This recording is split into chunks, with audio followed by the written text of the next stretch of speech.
Hi guys, I'm going to show you a quick, helpful trick to help yourself and for you to teach your students on how to use what's called picture within a picture or screen within a screen so that your students can view and control the videos they're watching while they perhaps do practice or learn how to do something actually on the rest of their computer. So I've called up this wonderful video. Let's pretend this is a tutorial. And I'm going to hit Control key and then click, and then I'm going to lift my finger off, hit Control key and click again. And when I do that twice, I can do what's called picture within a picture, which allows me now to see that video. And if you can see, I can actually see the controls. I can stop it, start it. And I can actually change the size of it and move that screen wherever I need while I'm working on other content here.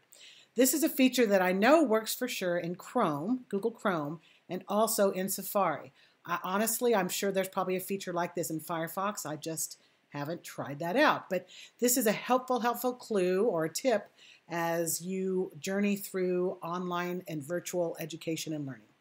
Hope you have a good day.